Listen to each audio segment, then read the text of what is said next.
What are some words to describe King David? I would say awesome, vicious for sure, and a little creepy. What follows are my initial thoughts and reactions to this book of the Bible. I have not done any outside research regarding the more challenging or problematic passages of Christian scripture.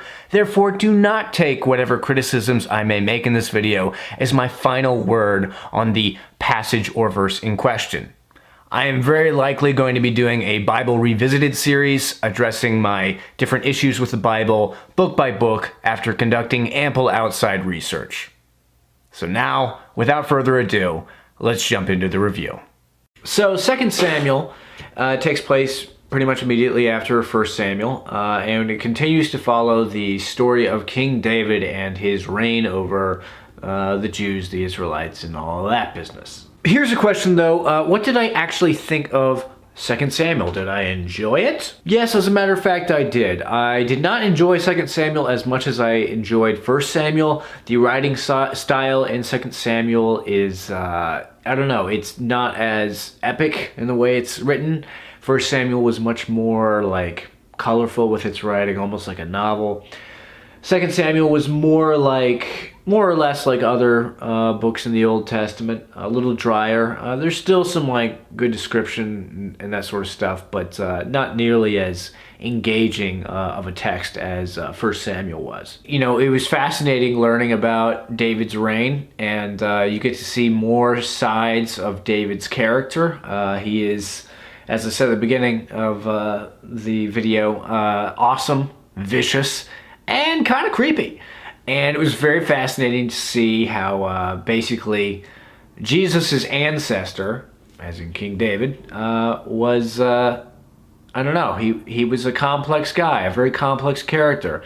Certainly not perfect. Did not, you know, I would say Jesus, he outdid King David when it came to being a good person. I think that is safe to say. And there's a lot to get out of 2 Samuel. I'm going to go over it here in a second whenever I go over the different passages and texts in 2 Samuel that I found pretty interesting. But there is a lot to learn about just human nature in 2 Samuel.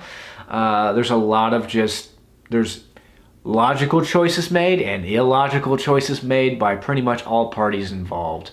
And you get to see how corruption, or how power can corrupt someone, and also how someone can yield power well. Anyways, ladies and gentlemen,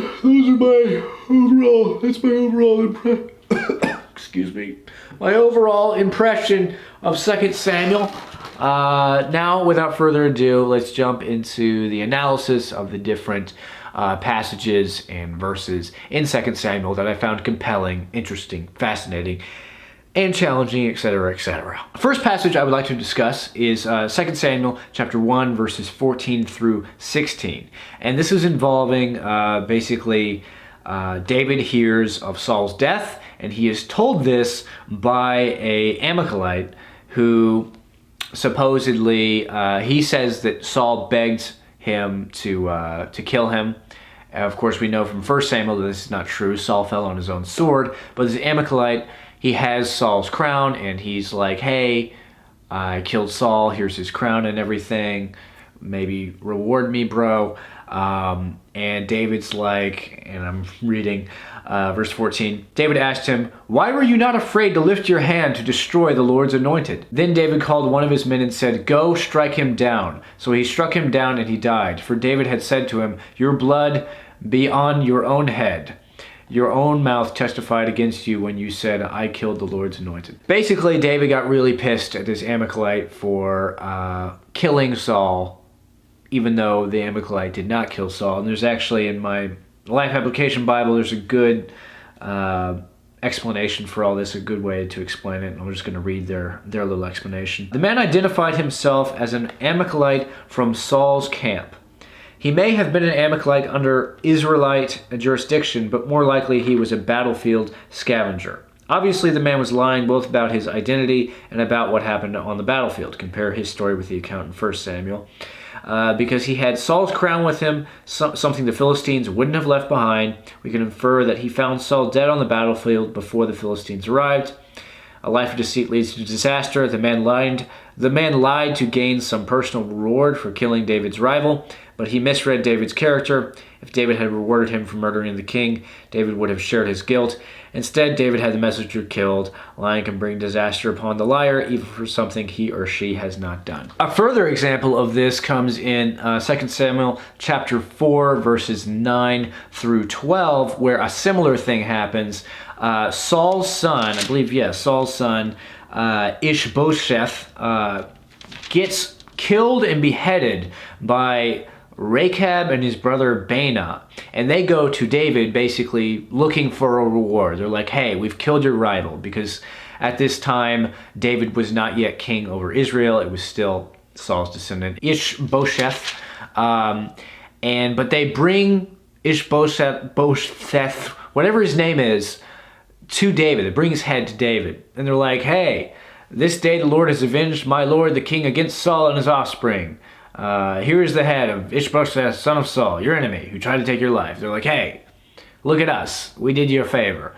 And this is what David says to them. David answered Rechab and his brother Baanah, the sons of Rimmon the Beerothite, as surely as the Lord lives, who has delivered me out of all trouble, when a man told me Saul is dead and thought he was bringing good news, I seized him and put him to death in Ziklag. That was the reward I gave him for his news. How much more, when wicked men have killed an innocent man in his own house and on his own bed, should I not now demand his blood from your hand and rid the earth of you? So David gave an order to his men, and they killed them. They cut off their hands and feet and hung the bodies by the pool in Hebron, but they took the head of Ishbosheth and buried it in Abner's tomb at Hebron. David's like, okay, so the first guy I executed, he was a liar and he got what he deserved. I put him to death. He thought he was bringing good news about Saul's death. It was not good news, but he's like, you guys though, you guys suck way worse, because you just straight up murdered an innocent guy, because Ishbosheth or whatever was not like a tyrant, and he wasn't insane like Saul was. And so David was thoroughly more pissed with this whole situation than he was with the previous situation.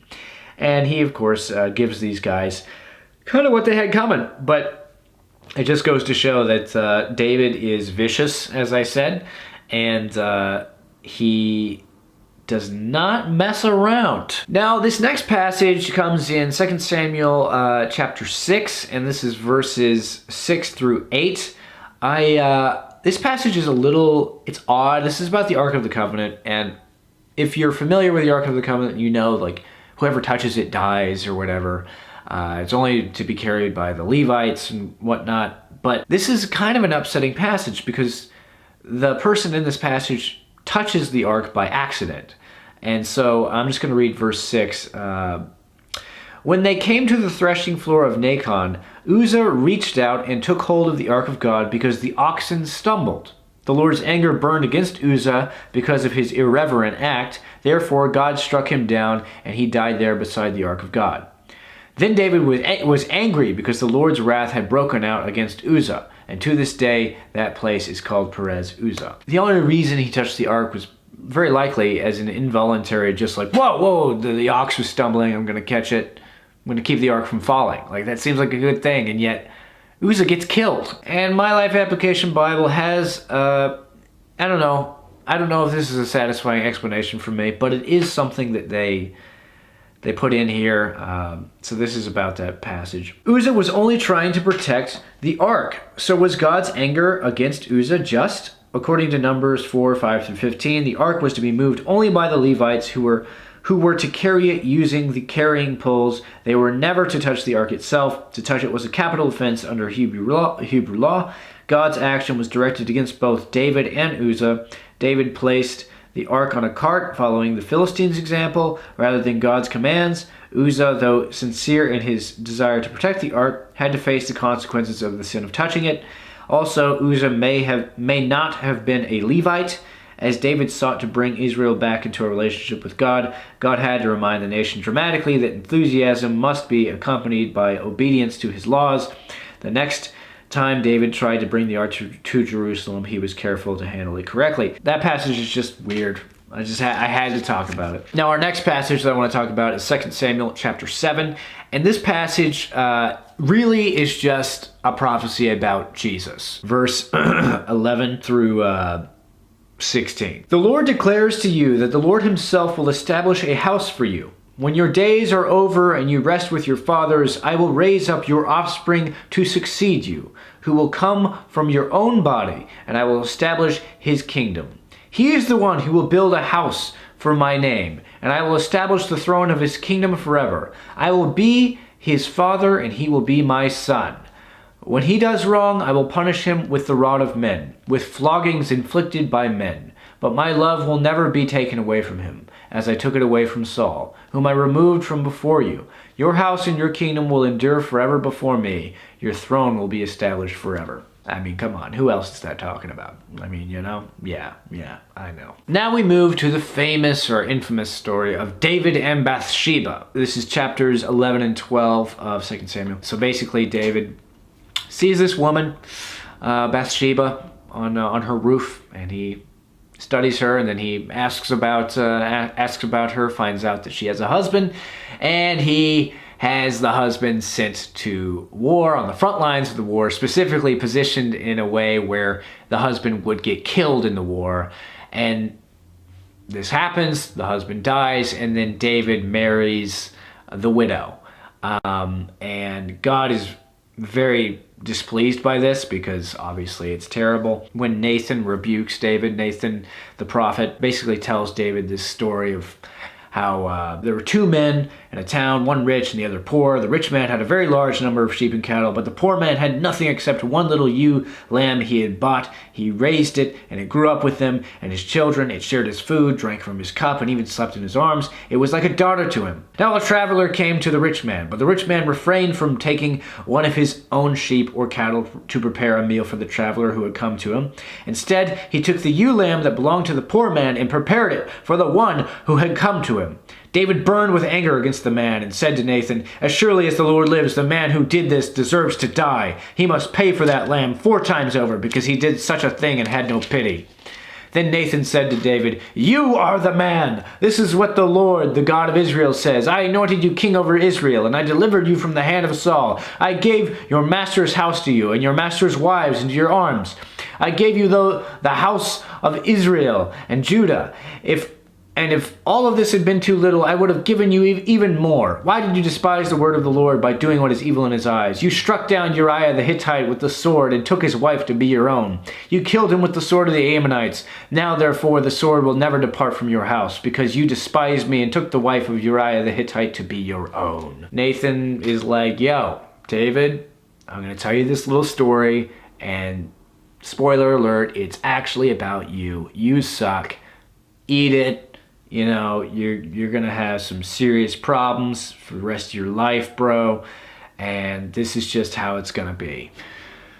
And Dave, of course, is remorseful and repentant, but yeah, not a perfect man. As I said at the beginning of this video, kind of creepy. Just really big, very powerful people all need to read this story and be like, maybe I should not use my power to manipulate and,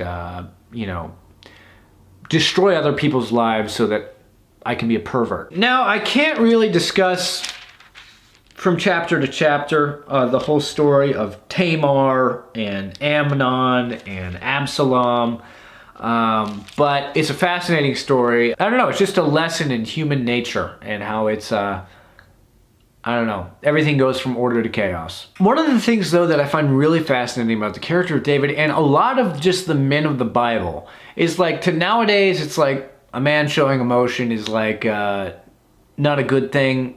But what's weird is in our culture, we're overcompensating and saying like, well, men should just cry over everything. They should be wet mops and just, cry over, yeah. Neither is good. The stoic nor the wet mop is a good route to go. There is a firm middle ground. And what's interesting is it seems like regarding emotion, a lot of the men of the Bible, there's a lot of crying and weeping. Absalom, who, as I just mentioned a second ago, kind of superseded David's power after he killed Amnon by, he avenged the rape of his sister Tamar by killing Amnon.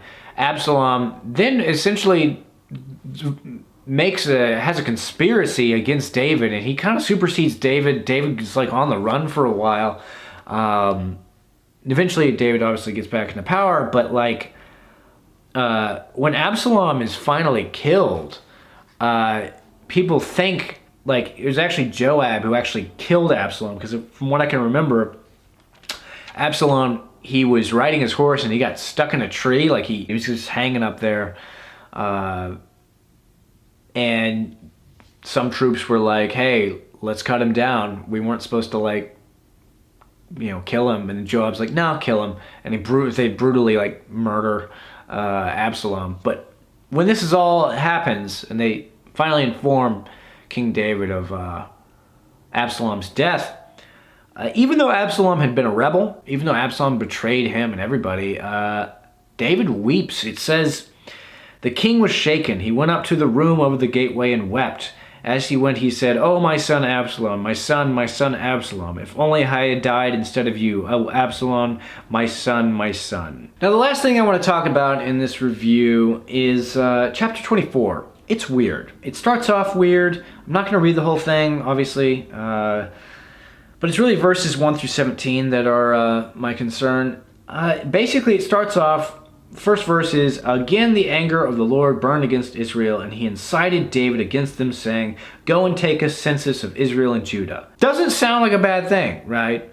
David goes and does this, and he is grief-stricken. He's like, oh, what have I done? I've sinned greatly against the Lord. I don't see how that's a sin, but I just don't see it. And also it says God incited David to commit this sin. So is David guilty of this sin? I don't know. And then basically God gives him an ultimatum. God, through the prophet Gad, tells David and says, shall there come upon you 3 years of famine in your land, or 3 months of fleeing from your enemies while they pursue you, or 3 days of plague in your land? Now then, think it over and decide how I should answer the one who sent me. David's like, I don't want to have to fall into the hands of men again. Men are awful, the worst. And so he chooses the plague. And so a lot of people die in like a couple days because of this plague that God spreads throughout the land. And verse 17 reads, when David saw the angel who was striking down the people, he said to the Lord, I am the one who has sinned and done wrong. These are but sheep. What have they done? Let your hand fall upon me and my family. It's a good question. It never says what the Israelites did. It only says what David did. Now it does say at the beginning, again, the anger of the Lord burned against Israel, but it didn't say why. And so, I don't know, this passage, I don't understand it. We have to basically make up a reason for why the Israelites were being punished in this situation, which I don't like the idea of making up stuff. That's one of my problems with a lot of Christians. It seems like they read in new things to the Bible that aren't there. I don't know, it's just a weird passage. And the fact that David calls out to the angel that's killing everybody through the plague, like, why are you doing this to all of them? Why don't you punish me? Makes me think that David was kind of like, well, wait a minute, the Israelites are innocent. And if he thought they were innocent, then why are they all being killed? If you know the answer to any of my questions in this video, please leave all your questions and comments in the comment section below. Get a good conversation going and find me answers. Anyways, ladies and gentlemen, those are my thoughts on 2 Samuel. Really good book. Highly recommend it. Very fascinating. Very turmoil ridden. And as always, ladies and gentlemen, if you like this video, please like it and subscribe. Tell your friends about the channel. And never forget to